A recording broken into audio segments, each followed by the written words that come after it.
vamos dar sequência, pessoal, ao nosso conteúdo. Na nossa última aula, nós estávamos falando sobre solidariedade, né? Solidariedade ativa, nós começamos a falar, nós vimos que a solidariedade ativa é aquela onde nós temos uma pluralidade de credores, sendo que cada credor tem o direito de cobrar a totalidade da prestação, como se fosse o único credor, né? Embora ele, na verdade, efetivamente só tenha direito à cota-parte dele, né?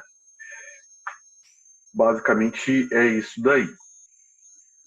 Esse é o conceito, né? Nós vimos, pessoal, que por causa disso nós temos lá o direito de que cada credor pode cobrar a totalidade da prestação do devedor, né? E o devedor também pode pagar a prestação total para qualquer dos credores, até que um desses credores entre com a ação, né? Ele entrando com a ação, pessoal, o devedor só vai poder pagar para esse credor que entrou com a ação, como nós vimos lá, né? Nós vimos também o efeito da morte do credor, né? Nós vimos que o efeito é o mesmo da solidariedade passiva, né? A morte do credor extingue a solidariedade em relação a ele, em relação aos herdeiros dele, né? Mas prossegue em relação aos demais credores, exceto se a prestação for indivisível ou os herdeiros estiverem reunidos ou o herdeiro for único, né? Então é meio igual na solidariedade passiva.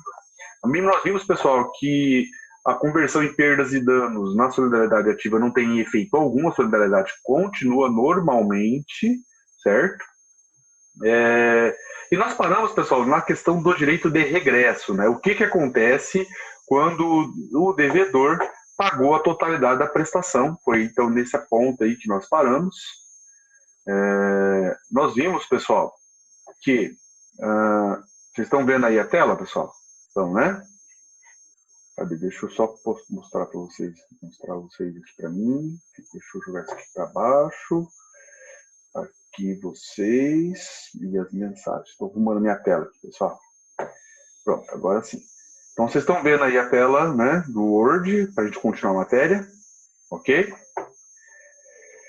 Então, pessoal, nós paramos aqui no direito de regresso, certo? Então, nós vimos aqui, a gente viu aqui a questão do artigo 272, né?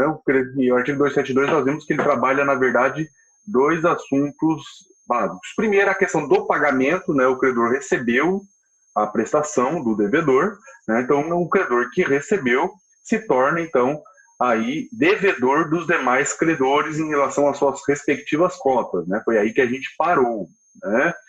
Então, o credor recebeu os R$300 lá, agora ele tem que repassar para os demais credores a cota deles, né? 100 para cada um. A gente parou nesse ponto aí, certo, pessoal? Posso continuar, então? Participem aí no bate-papo, escrevam aí no bate-papo, por favor. Ok? Posso continuar? Cri, cri, cri, cri, cri, cri, cri. Beleza, então, pessoal, vamos lá. A segunda questão que tem no artigo 272 aí, pessoal, é a questão do perdão, que a gente não viu na aula passada, né? Então, vamos abrir aqui de novo. Cadê o artigo 272? 272? Não. Aqui. 272. O credor que houver remitido ou recebido. Então, a parte do recebido a gente já viu. Então, agora a gente tem que ver aqui a questão da remissão, né? A questão da remissão da dívida. O que acontece se o credor perdoar a dívida? Então, é aí que nós vamos continuar no nosso assunto de hoje, né? Então, pessoal, a questão da remissão. A questão da remissão, pessoal, aqui na solidariedade ativa, é um pouco parecida com a solidariedade passiva, só que tem alguns detalhes importantes que nós devemos observar. Nós temos, então, pessoal, a mesma situação lá da passiva. Dois tipos de remissão. A remissão parcial e nós vamos ter a remissão total. Certo? Ok? Então, é igual na passiva. Remissão parcial e remissão total. Tá? Remissão parcial, pessoal, quando o credor perdoa apenas a parte dele. Opa! Quando o credor perdoa apenas a parte dele. O credor perdoa apenas a parte dele. Ou seja, pessoal, o que vai acontecer? Vamos abrir aqui o compartilhamento do quadro. Consegui fazer voltar a funcionar porque não estava funcionando na outra aula. Peraí. aqui. Beleza. Então vamos lá, pessoal. Nós temos aí credor 1, certo? Credor 2 e credor 3, certo? Nós temos aqui credor 1, credor 2, credor 3 em face do nosso devedor. Ok? Bom, o nosso credor, o nosso devedor, então, deve uma obrigação solidária para esses 3 credores aqui, né? Opa. Aqui. Uma obrigação solidária de R$300, certo, pessoal? O que acontece, pessoal, se esse credor aqui perdoar a dívida, pessoal, por inteiro? Esse credor aqui perdoou a dívida por inteiro. O que acontece? Vamos mudar a cor desse negócio, senão vocês vão confundir. Esse credor aqui, pessoal, perdoou a dívida, né? Perdoou.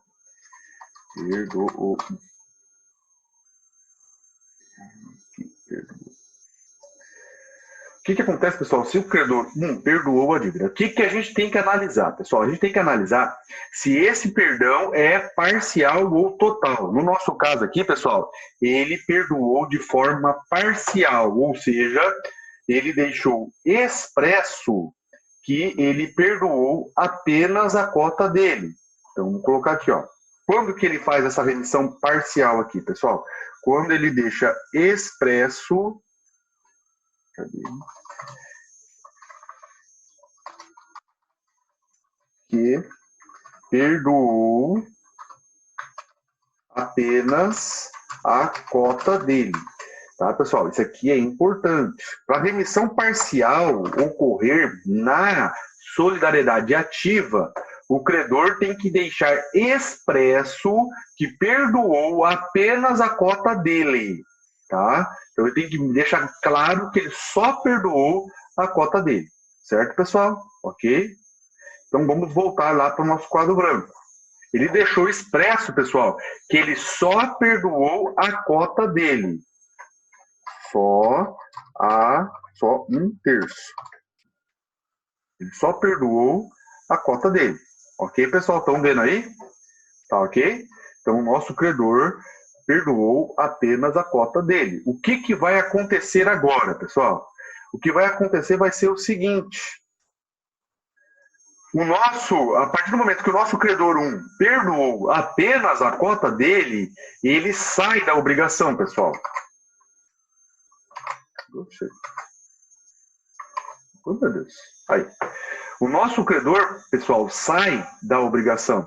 E agora, ele não está mais... A relação obrigacional agora, pessoal, não se refere mais a R$300. A nossa obrigação agora vai passar a ser quanto, pessoal?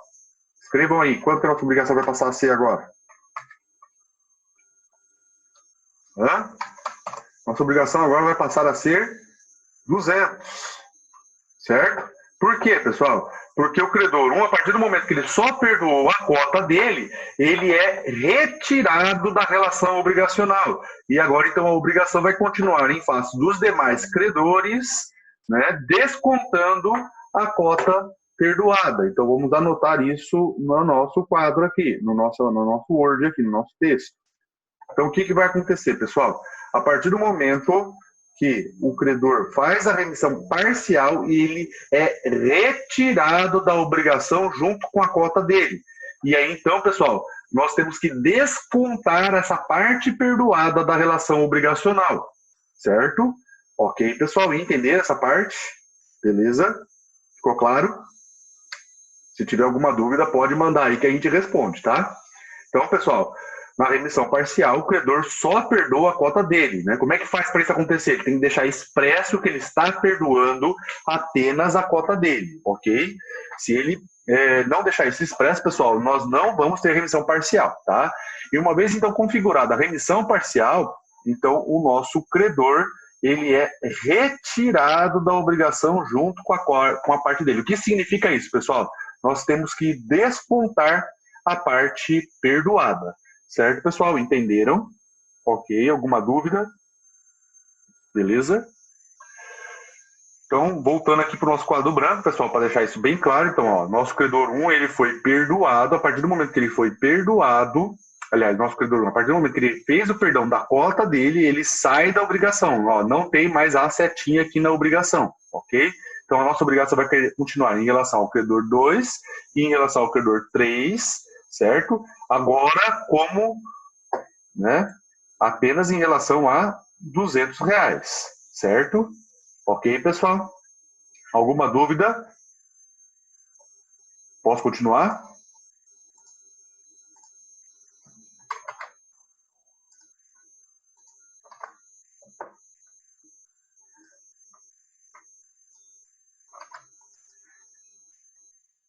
Beleza? Então tá. Então, deixa eu desenhar nossa seta aqui novamente. Tá, pessoal. Agora a situação vai mudar um pouquinho, tá? Vamos voltar lá para o Word. Agora nós vamos, pessoal, para a remissão total. Remissão total agora. Na remissão total, pessoal, o credor perdoa a dívida por inteiro, tá? Aqui que é um ponto interessante, pessoal. Por quê? Veja, pessoal, que a remissão total, ela provoca a extinção da obrigação. Ela vai perdoar toda a dívida, extingue a obrigação, certo? E é aqui que mora o perigo da solidariedade ativa, pessoal. Por quê? Lembra que eu falei para vocês que para a remissão parcial, ele tem que especificar que ele está perdoando apenas a cota dele. O que acontece se ele não especifica que ele está perdoando apenas a cota dele, pessoal? Vai acontecer isso daqui, ó. Se o credor não especifica que perdoou apenas a cota dele, pessoal, significa que ele perdoou tudo. Houve o perdão total da dívida. Tá? Então, por isso é importante, pessoal, quando se tem a remissão parcial, o credor tem que especificar que ele está perdoando apenas a cota dele. E essa aqui, pessoal, é a diferença entre a solidariedade passiva e a solidariedade ativa. Por quê, pessoal? Porque na passiva é o contrário. Na passiva, pessoal, o credor que perdoa, ele perdoa apenas a cota daquele devedor. Para ele perdoar toda a dívida, ele tem que mencionar que ele está perdoando toda a dívida. Aqui é o contrário, pessoal. Aqui nós temos pluralidade de credores, cada credor com o direito de cobrar toda a dívida. Então, o que vai acontecer, pessoal? Se o credor, ele perdoa, se ele não especificar que ele está perdoando apenas a cota dele, ele perdoa toda a dívida. Por quê? Porque ele tem direito em cima de toda a dívida. Então, pessoal, por isso que é importantíssimo vocês lembrarem disso aqui. A regra na solidariedade ativa é que a remissão é total. Significa dizer o seguinte, que se o credor não mencionar que ele está perdoando apenas a cota dele, significa que ele está perdoando toda a dívida. E aí, então, pessoal, ele perdoa tudo, extingue a obrigação. Certo, pessoal? Ok? Beleza? Tá, professor, e agora? O cara perdoou toda a dívida. Qual é a consequência disso, professor? A consequência disso vai ser a seguinte. Quando nós temos a remissão total da obrigação, pessoal, significa que a interpretação é a mesma de se o credor tivesse recebido a dívida por inteiro. É como se ele tivesse recebido, pessoal. Então, o que vai acontecer? Essa relação aqui, ela está extinta. Essa relação aqui acabou. A partir daquele momento que ele perdoou, sem especificar que a cota dele, que era a cota dele, significa que ele perdoou toda a dívida, pessoal. E agora, o que vai acontecer? O nosso credor, ele vai passar a ser devedor da cota dos demais credores, pessoal. Igual é no pagamento da dívida. Então, agora, pessoal, o que vai acontecer?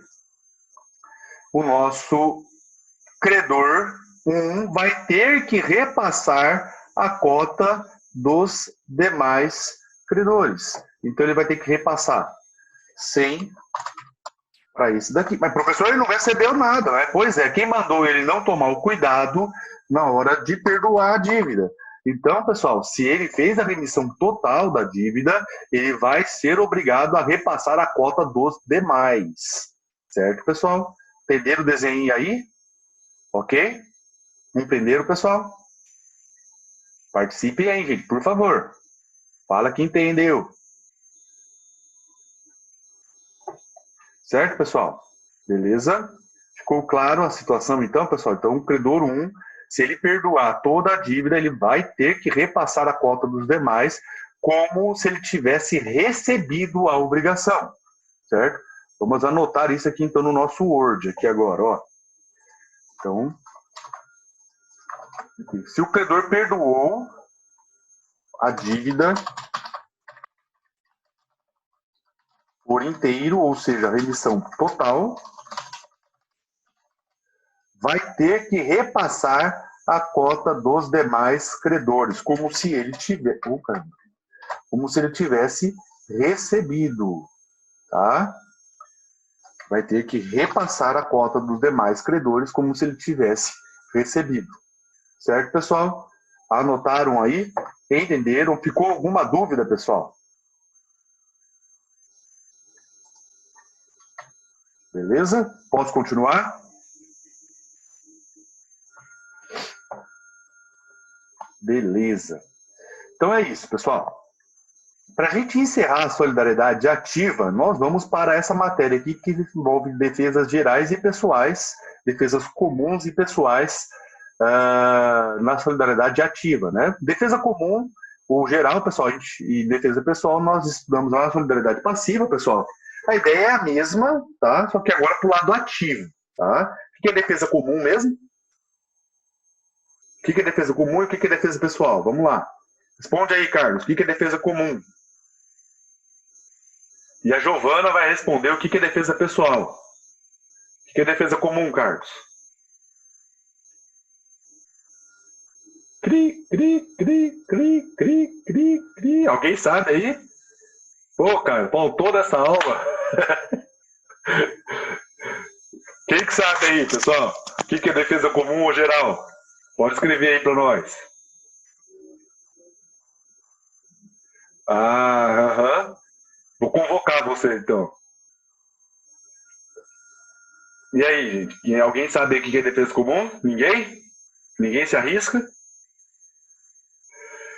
Defesa comum, pessoal, é aquela matéria... Isso, Juliana respondeu. Aquela matéria que pode ser alegada contra... Não, isso aí é em relação aos devedores, né? Vamos especificar esse conceito agora para os credores, tá? O que vai ser a defesa comum em relação aos credores, pessoal? Defesa comum, ou geral. Vai ser aquela que pode ser alegada contra qualquer credor. Que agora nós temos a pluralidade de credores, né? Espera aí. A gente tem agora a pluralidade de credores, então vamos inverter esse conceito para o lado dos credores. Então, defesa comum, pessoal, aquela que pode ser alegada pelo devedor contra qualquer credor, certo? Ok? E na defesa pessoal, o que vai ser a defesa pessoal? Que eu falei para quem que vai responder? Defesa pessoal, Giovana. Chofana. Segura o forninho, Chofana. E aí? Responde esse forninho aí, Giovana. O que é a defesa pessoal? Aqui para o lado do credor, o que vai ser?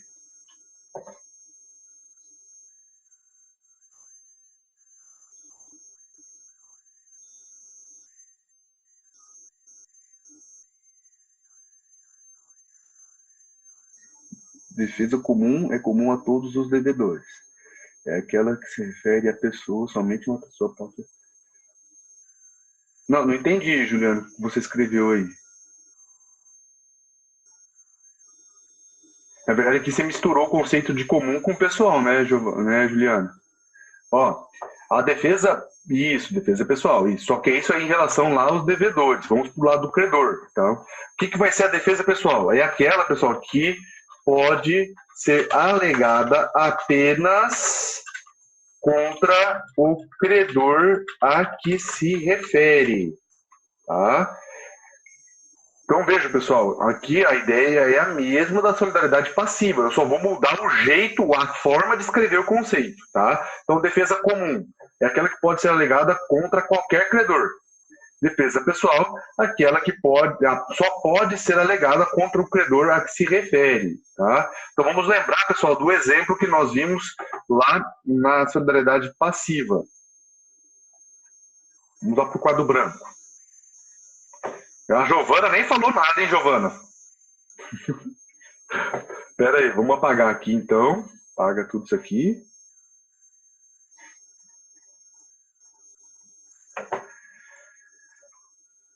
Opa, apagou o DVD também.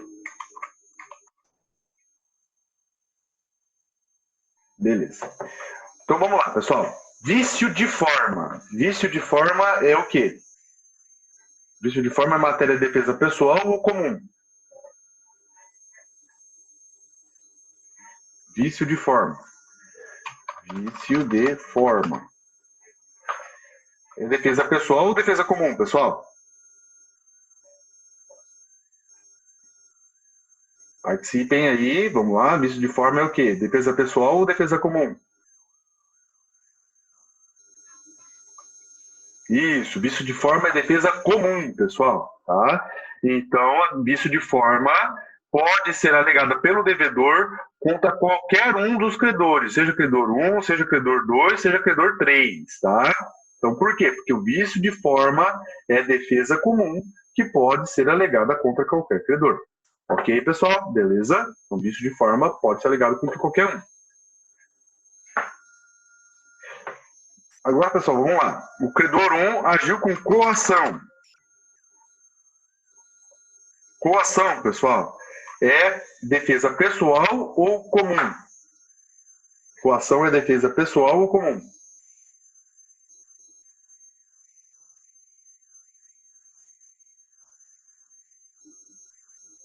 Pessoal, isso. Coação é defesa pessoal. Então, pessoal, coação só vai poder ser alegada pelo devedor contra... Coação só vai poder ser alegada pelo devedor contra o credor 1. Tá? O coação não vai poder ser alegada contra o credor 3. Então, eventualmente, pessoal, se o credor 3 entrar com ação de cobrança contra o devedor, ele não vai poder alegar coação do credor 3. Certo, pessoal? Entenderam? Ok? Alguma dúvida? Beleza. Então, vamos lá, pessoal. Vamos para o artigo do código.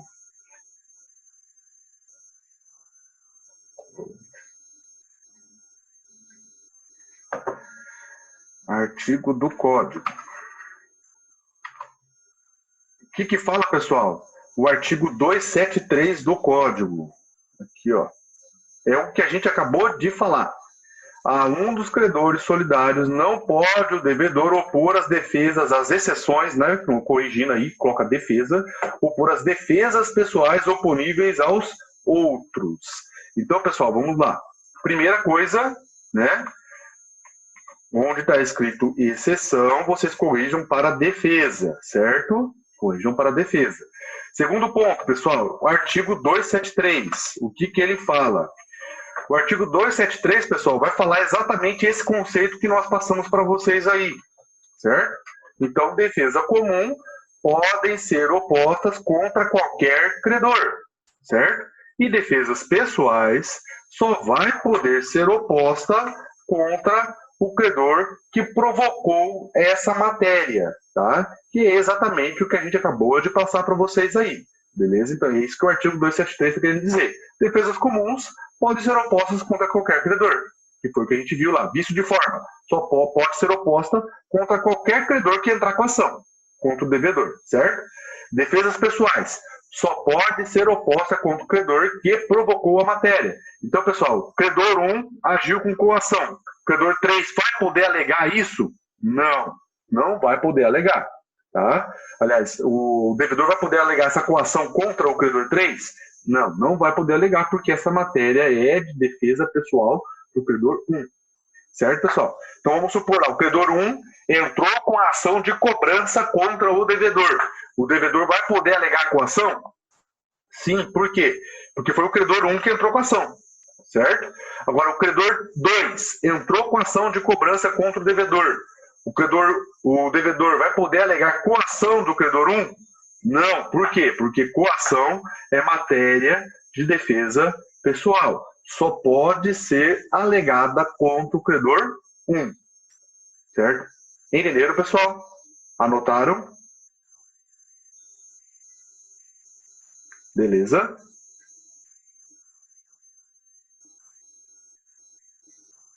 Ok, então. Certo, pessoal. Sobre esse assunto ainda falta um artigo, que é um artigo um pouquinho complicado. Por que ele é um pouquinho complicado, pessoal? Porque, na verdade, ele exige de vocês um conhecimento sobre processo civil que vocês ainda não tiveram. Tá? Qual é esse conhecimento, pessoal? É esse pressuposto aqui, ó, que eu vou anotar para vocês agora. A sentença não pode atingir terceiros. Tá? O efeito da sentença, melhor dizendo, a regra é a seguinte, a regra processual isso aqui. O efeito da sentença não pode atingir terceiros que não participaram do processo. Principalmente, pessoal, se for prejudicar. Isso aqui, pessoal, é uma regra processual. Tá? O efeito da sentença, pessoal, atinge as partes que participaram do processo. Por que disso, pessoal? O motivo disso aqui está no seguinte sentido. Ampla defesa e contraditório, que vocês estudaram e que é um direito fundamental. Já estudaram isso, pessoal? Dentro do devido processo legal, vocês devem ter estudado, ou devem estar estudando, melhor dizendo, eu acho que devem estar estudando mais, ou se não estudaram ainda, vão estudar, pessoal. Existe no processo civil vários princípios constitucionais, né, que entram aí na questão do direito fundamental processual. Dentro desse direito fundamental processual, pessoal, está o devido processo legal. E dentro do devido processo legal, pessoal, nós temos um outro princípio também fundamental, que é a ampla defesa e contraditório. E o que acontece então, pessoal? Por que a sentença não pode atingir terceiros? Exatamente porque esses terceiros não participaram do processo. E se eles não participaram do processo, eles não exerceram a ampla defesa e o contraditório. Se eles não exerceram a ampla defesa e o contraditório, pessoal, a sentença não pode atingir eles, principalmente se for prejudicar a relação. Então, pessoal, é por causa disso que nós temos essa regra processual. E o artigo 274, pessoal, que foi alterado em 2015, trata exatamente dessa matéria, desse assunto. Né? O que esse artigo 274 fala, pessoal? Vamos lá para o artigo 274.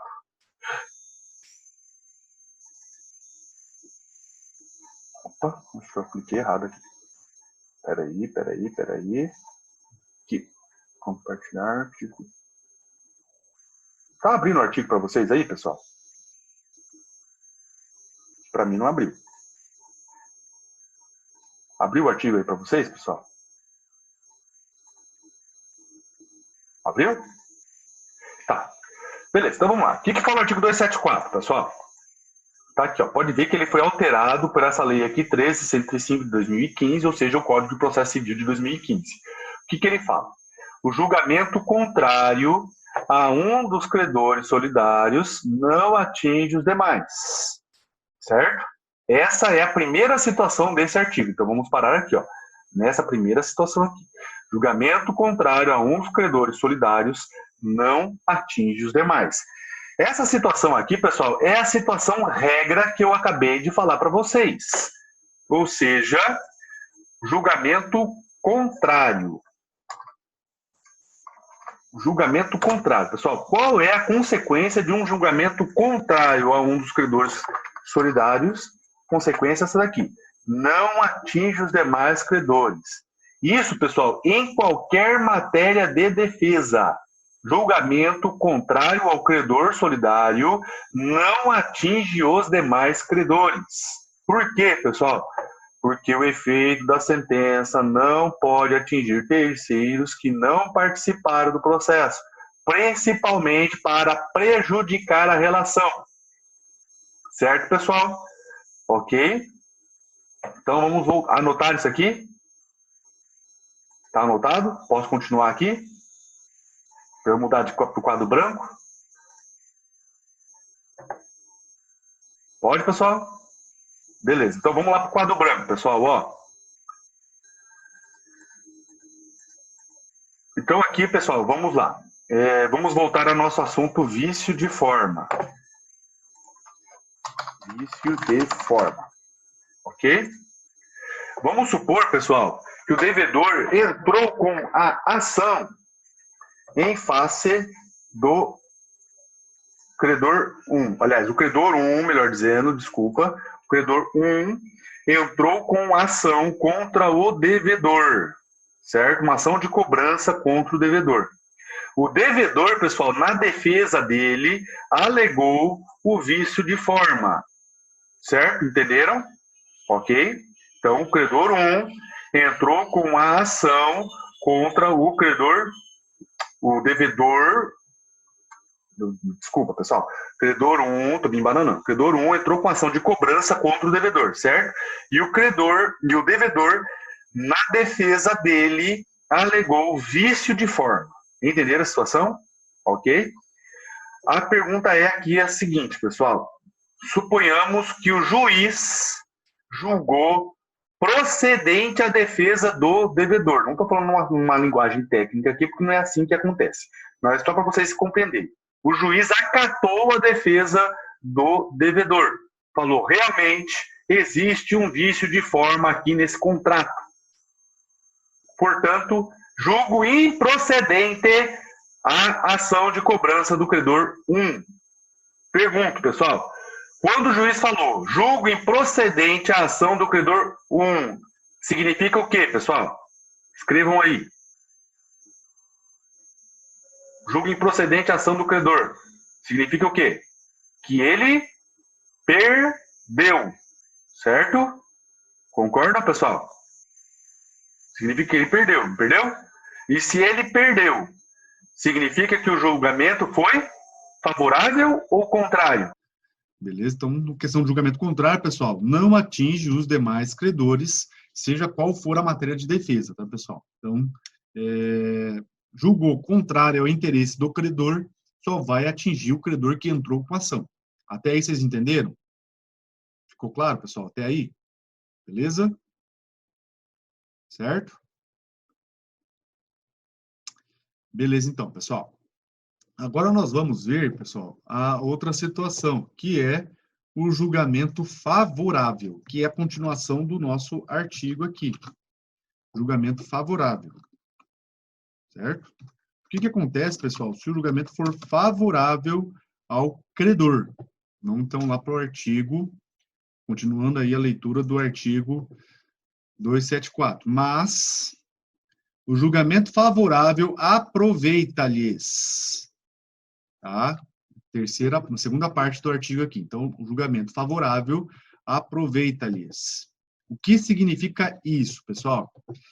Significa que a gente, na verdade, tem que analisar qual é a base desse julgamento favorável. Se a base desse julgamento favorável foi uma defesa comum ou se foi uma defesa pessoal.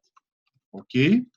A gente tem que analisar qual foi a base desse julgamento favorável. Significa dizer, o credor ganhou a ação. Julgamento favorável o credor ganhou a ação. A gente tem que analisar qual é a base desse julgamento favorável, pessoal. Se a base do julgamento favorável for uma defesa comum, esse julgamento favorável vai atingir a todos os credores. Por quê, pessoal? Porque vai beneficiar. Se está beneficiando, pessoal, atinge a todos os credores. Ok, pessoal? Então, vamos voltar aqui, ó. No julgamento contrário, não atinge os credores. Por quê? Porque está prejudicando eles, certo? Agora, um julgamento favorável, com base numa defesa comum, por exemplo, vício de forma, que a gente já vai desenhar dali um pouquinho, vai atingir a todos os credores, ok? Anotaram isso? Beleza? Vamos para o quadro, então.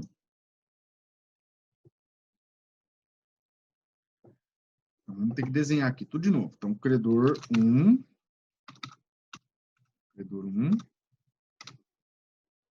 tá preta. Credor 2, credor 3. Um face do nosso devedor, certo? E a setinha. Credor 1, credor 2 e credor 3, certo? Vamos supor, pessoal, que o credor 1, então, entre com a ação contra o devedor, e aí, então nosso credor 1 entrou com a ação contra o, não é esse pincel aqui também, estou errando o pincel aqui, entrou com a ação contra o credor, contra o devedor. Então, o credor 1 entrou com a ação contra o devedor, certo? E aí, o devedor, pessoal, na defesa dele, a defesa do devedor, do nosso devedor, ele alega vício de forma. Ok, pessoal? O devedor alega na defesa dele vício de forma, certo? E aí o juiz fala, não, devedor, desculpa, mas você está errado. Não tem vício de forma. Traduzindo isso, o juiz julga procedente a cobrança do credor 1, falando, não tem vício de forma. Entenderam, pessoal, a situação? Ok? Então, o credor 1 entrou com ação contra o devedor, na defesa dele, alega vício de forma. E aí o juiz fala, devedor não tem vício de forma, portanto, você não pagou, julgo procedente a ação de cobrança do credor 1. Certo? Entenderam a situação, pessoal? Agora vem a pergunta. Esse julgamento procedente do credor 1 atinge todos os outros credores ou só vai atingir o credor 1? O que vocês acham? Escreve aí. Atinge a todos? Isso, pessoal. Esse julgamento favorável vai atingir a todos, pessoal. Por quê? Porque se trata de uma defesa comum, ok? Se tratando, pessoal, de defesa comum, então tá aqui, ó, com base em defesa comum, atinge a todos os credores. Ok, pessoal? Entenderam? Beleza? Certo. Agora, pessoal, e se esse julgamento favorável teve por base uma defesa pessoal? Aí nós vamos para a continuação do artigo. A última parte do artigo. Mas o julgamento favorável lhes aproveita sem prejuízo da exceção da defesa pessoal que o devedor tinha direito de invocar em relação a qualquer deles. Traduzindo o que esse artigo aqui está querendo dizer, pessoal. Vamos para a tradução desse pedaço do artigo. A defesa pessoal não atinge a todos. Defesa pessoal não atinge a todos, mesmo que o julgamento seja favorável. Por que disso, pessoal? Porque a matéria de defesa é pessoal.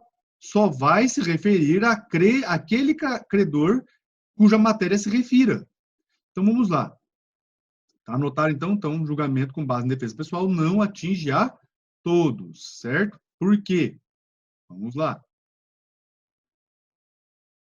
Vamos voltar, então, aqui para o nosso quadro branco, pessoal. Volta. Ok. Vamos lá. Volta aqui a escrita também. Então, vamos lá, pessoal. Mesma ideia. O credor 1 entrou com ação contra o devedor, certo? E aí, pessoal, o devedor alega na defesa dele coação. Coação, certo? Então, pessoal, o credor 1 entrou contra o devedor, cobrando a dívida, certo? E aí, pessoal, o devedor, na defesa dele, alega coação. E o juiz fala, ó, devedor, não tem coação. Julgo procedente a ação em relação ao credor 1. Aí vem a minha pergunta, pessoal. Esse julgamento procedente vai atingir credor 2 e credor 3? Sim ou não? Isso, pessoal. Não atinge os demais credores. Por quê? Porque essa matéria aqui, coação, é defesa comum. Se é defesa comum, julgamento favorável não atinge os demais credores. Ok, pessoal? Entenderam? Desculpa, defesa pessoal, falei errado, né? Então, vou repetir. Coação é a defesa pessoal do credor 1. Então, se a coação é defesa pessoal do credor 1, não atinge o credor 2, nem o credor 3. Tanto se for favorável, quanto se for desfavorável. Não atinge os demais credores. Certo, pessoal? Entenderam? Ficou claro, gente? Então, vou repetir. Julgamento favorável, com base em defesa comum, atinge a todos os credores. Exemplo, vício de forma alegado contra o credor 1. Julgou improcedente, pessoal, o vício de forma, ou seja, julgou procedente a ação de cobrança. Essa alegação vício de forma vai atingir credor 2 e credor 3, certo? Agora, defesa pessoal, pessoal. Julgamento favorável com base em defesa pessoal não atinge a todos, certo? Então, o credor 1 entrou com ação contra o devedor e o devedor alega na defesa dele coação e o devedor perde a ação, ou seja, o juiz fala que não houve coação, esse julgamento não vai atingir credor 2 e credor 3. Por quê? Porque julgamento favorável com base em defesa pessoal não atinge a todos. Ok, pessoal? Ficou claro? Alguma dúvida em relação a isso? Ok? Beleza? Posso continuar, gente? Ficou alguma dúvida?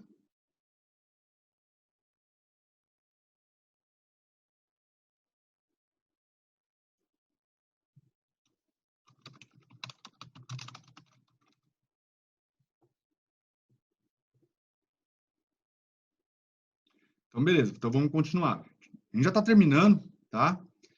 A gente vai encerrar agora, pessoal, o estudo de solidariedade, tá? Ficou faltando a gente ver, pessoal, a terceira espécie de solidariedade, que é a solidariedade mista, né? O que é, pessoal, a solidariedade mista?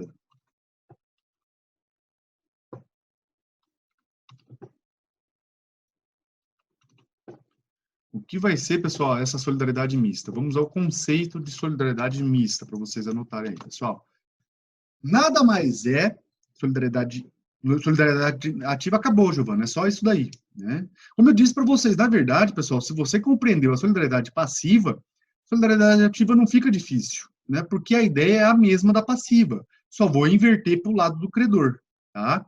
Então, a solidariedade ativa é tranquila. A única questão em relação à solidariedade ativa é que, tecnicamente, pessoal, ela não tem muita aplicabilidade prática, exatamente porque ela não tem benefício nenhum para o credor, né? Então, por isso que a gente não vai ver muita solidariedade ativa, ok? Então, vamos lá, solidariedade mista agora, pessoal. A solidariedade mista, ela vai ocorrer quando nós temos aí uma pluralidade de credores e uma pluralidade de devedores, ou seja, há múltiplos sujeitos, tanto no lado ativo quanto no lado passivo da obrigação, certo? Então, a gente vai ter aí uma mistura, uma pluralidade, tanto do lado do credor quanto do lado do devedor. Traduzindo isso, então, pessoal, nós podemos dizer que cada devedor é responsável pelo todo da obrigação e cada credor, pessoal, tem direito no todo da obrigação. Né? É aquela mesma ideia, só que agora, pessoal, eu estou misturando as duas espécies de solidariedade. Então, a gente pode dizer, pessoal, que a solidariedade mista é a solidariedade ativa mais a solidariedade passiva, tá? A solidariedade mista, a gente pode dizer com toda certeza que ela é uma mistura de solidariedade ativa e de solidariedade passiva. Certo, pessoal? Entenderam o conceito? Ficou claro, pessoal? Porque eu vou partir para um desenho aqui, agora. Vamos desenhar essa solidariedade mista no quadro.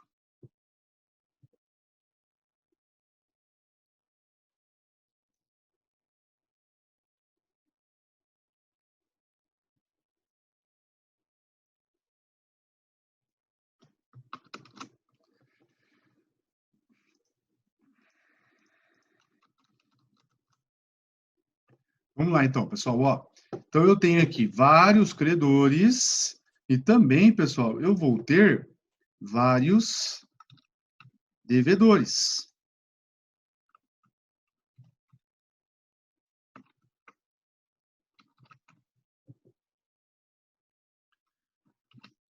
Sendo que cada devedor está obrigado na obrigação como se fosse o único devedor.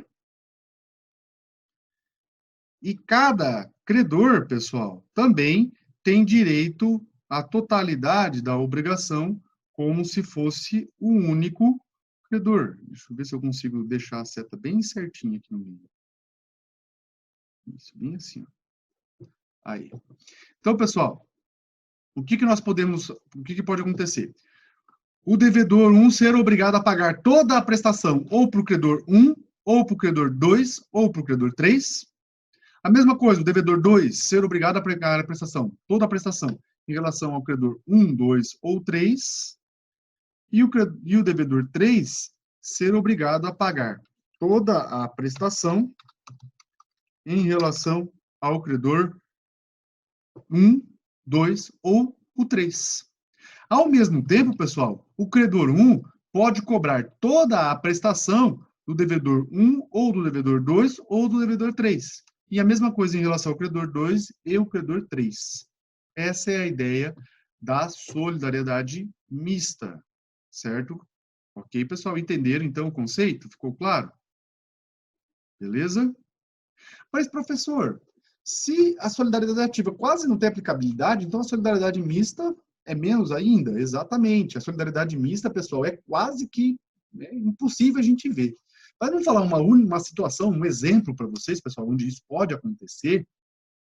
É na lei de locação, pessoal, onde nós temos aí a possibilidade de ter vários locadores e vários locatários. Então, por exemplo, pessoal, dois irmãos alugam um apartamento, que eles são proprietários, dois irmãos são proprietários de um apartamento, e eles alugam esse apartamento para dois irmãos que estão estudando aqui em Dourados, pessoal.